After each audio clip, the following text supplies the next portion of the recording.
Bonjour à tous, dans une de mes dernières vidéos, je vous ai expliqué comment démonter une roue libre à l'aide d'une clé à roue libre.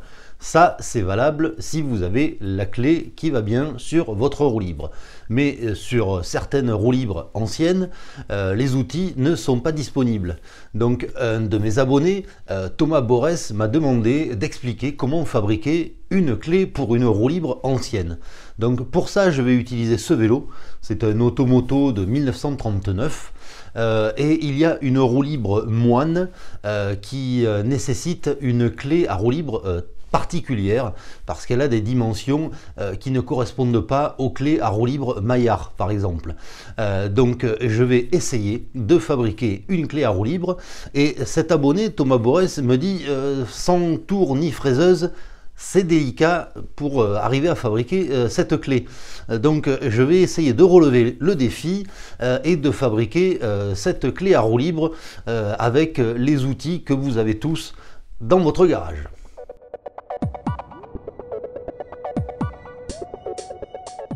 La roue libre que je vais démonter, c'est cette roue libre, une roue libre 3 vitesses de la marque Moine. Et vous voyez que par rapport à une clé Maillard, le centre de la roue libre est vraiment beaucoup plus grand. Donc je ne vais pas pouvoir utiliser cette clé et je vais donc chercher à fabriquer la clé qui va bien. Pour fabriquer cette clé, je vais partir de cet écrou. Alors, c'est pas quelque chose qu'on trouve facilement, puisque c'est un écrou de 45 mm. Mais ça sera une bonne base pour moi, parce que déjà, il y a un trou au milieu. Il y a des empreintes pour pouvoir serrer l'écrou et le futur outil dans un étau. Et donc, il va simplement falloir que je taille dans cet écrou les deux ergots qui vont venir se positionner dans la roue libre, ici. Et pour aller jusqu'au bout du défi, je vais faire tout ça uniquement avec une scie à métaux et une lime.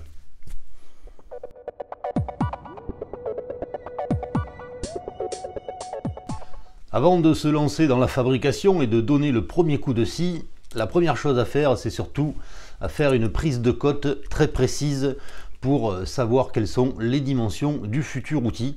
Et pour ça, rien de tel que le pied à coulisse. Donc je vais premièrement mesurer la dimension à l'extérieur des futurs ergots. Donc là, j'ai 37,8 mm. Les ergots, eux, sont pas très grands. Ils doivent faire autour de 6,5. Voilà, 7 mm. Et la troisième chose que je peux faire, mais ça je pourrai toujours corriger plus tard, c'est avec la pige venir mesurer la profondeur de ces ergots. Ils sont pas très profonds, ils font 3 mm. Voilà, la prise de cote est terminée. Je me suis même fait un petit plan pour voir à quoi allait ressembler le nouvel outil. Maintenant, ce que je vais faire, c'est que sur mon écrou, je vais venir tracer les découpes à faire et donc reporter sur l'écrou toutes les dimensions de l'outil.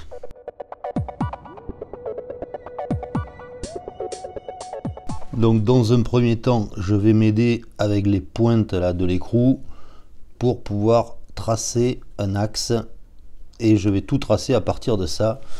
Donc il me faut ici 7 mm, donc la moitié 3,5.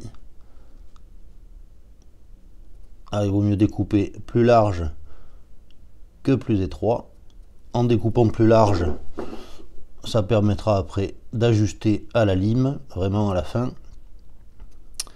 Si je découpe trop serré, ça c'est plus compliqué parce que c'est pas facile de rajouter de la matière quand on en a trop enlevé.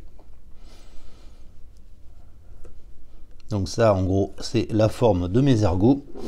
Et puis la dernière, et donc il faut que extérieur ça fasse 37,5. Donc 37,5, je vais répartir à peu près comme ça.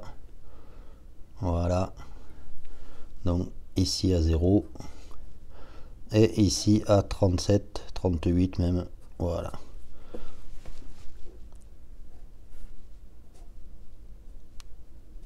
Et voilà à peu près mes découpes. Ensuite, pour dégager les ergots, il va falloir que je fasse une découpe ici Et donc là aussi, je vais tracer ça et ensuite je vais scier. J'ai tracé sur l'écrou toutes les découpes à faire et j'ai coincé l'écrou dans l'étau. Maintenant, c'est la partie la plus longue, la plus fastidieuse et la plus physique, puisque je vais découper cet écrou avec une scie à métaux. Alors j'aurais pu faire ça avec une disqueuse, mais je me suis dit que, allez, à faire un défi, autant aller jusqu'au bout. Tout le monde n'a pas une disqueuse dans son atelier, mais par contre, tout le monde a une scie à métaux. Donc maintenant, c'est parti.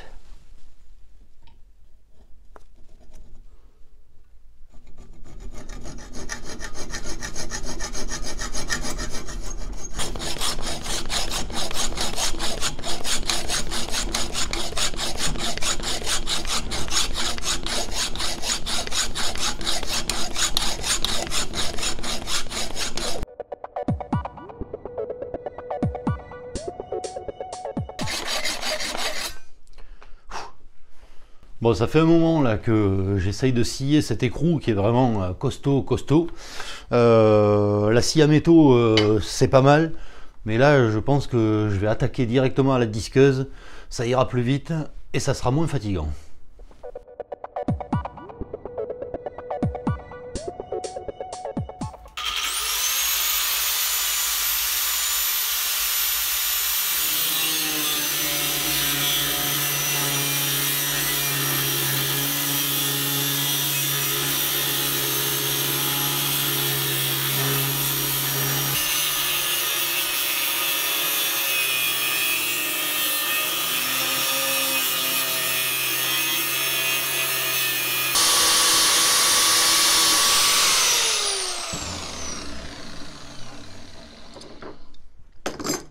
Bon, il n'y a pas à dire, il n'y a pas photo, mais à la disqueuse ça va quand même beaucoup plus vite qu'avec la scie à métaux et puis c'est beaucoup moins fatigant.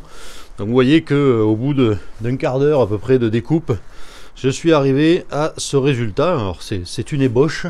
Maintenant ce que je vais faire, c'est que je vais retourner dans l'atelier et là je vais fignoler, enlever les bavures et me mettre vraiment aux cotes indispensables. Mais ce travail là je vais le faire à la lime et avec la roue libre et je vais comparer, je vais faire des essais. Voilà.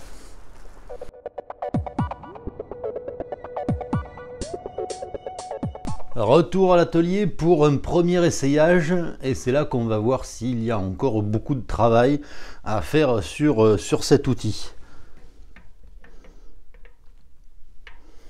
Bon, c'est pas si mal puisque ça rentre presque. Je ne sais pas si vous voyez les ergots rentrent à peu près.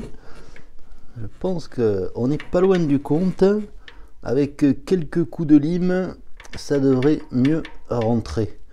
Et puis ce que je vais faire, c'est que je vais raccourcir les ergots pour éviter qu'ils ne se cassent, puisqu'en fait la profondeur là, des empreintes dans le corps de roue libre ne fait que 3 mm et que là j'ai plutôt 6 ou 7 mm, donc ça sert à rien et ça permettra d'avoir l'outil beaucoup mieux plaqué au corps de roue libre.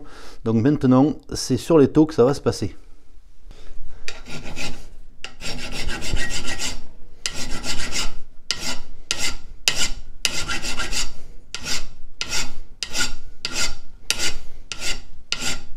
Donc là sur les taux, je vais venir refaire un petit peu les surfaces des ergots pour que ça appuie bien au fond des gorges qui sont sur le corps de la roue libre.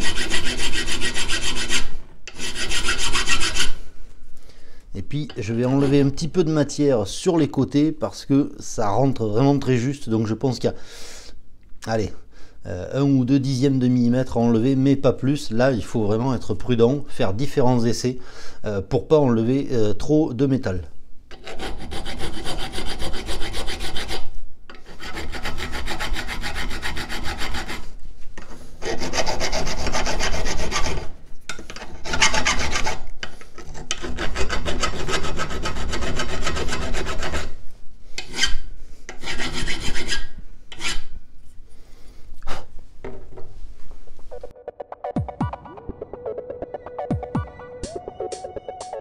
Un dernier essayage pour voir ce que ça donne. Ça a l'air pas mal du tout. Vous voyez que l'outil rentre très bien dans le corps de la roue libre. Il n'y a pas trop de jeu, donc en termes de cote, je suis pas trop mal. Donc là maintenant je vais essayer de démonter la roue libre. Et comme je vous l'ai expliqué dans une de mes dernières vidéos, il faut vraiment que l'outil soit comprimé contre la roue libre pour pas qu'il sorte en forçant. Donc là on n'a pas de blocage rapide, c'est un axe plein avec des écrous. Donc ce que je vais faire, c'est que je vais rajouter une grosse rondelle et par-dessus je vais remettre l'écrou d'origine qui vient se visser sur l'axe et qui, voilà, va maintenir en pression l'outil sur le corps de la roue libre.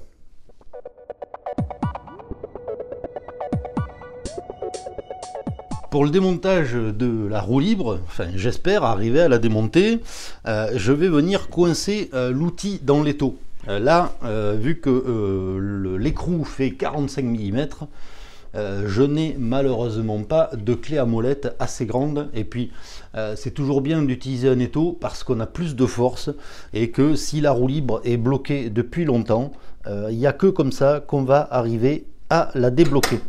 Alors pourquoi on a plus de force? Parce que quand on vient bloquer l'outil dans l'étau, déjà il est vraiment bien solidaire, et puis on va attraper la roue et on va tourner dans le sens inverse des aiguilles d'une montre.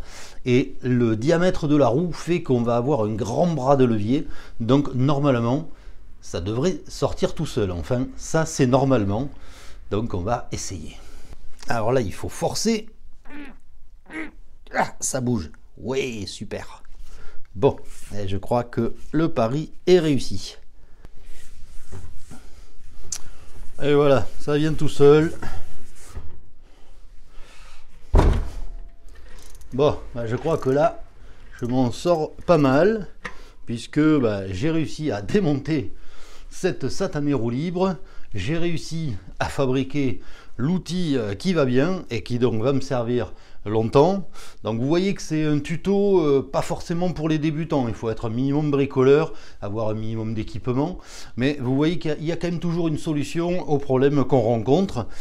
J'espère que cette vidéo vous sera utile pour vos prochaines restaurations, et comme toujours je vous dis à bientôt pour d'autres vidéos.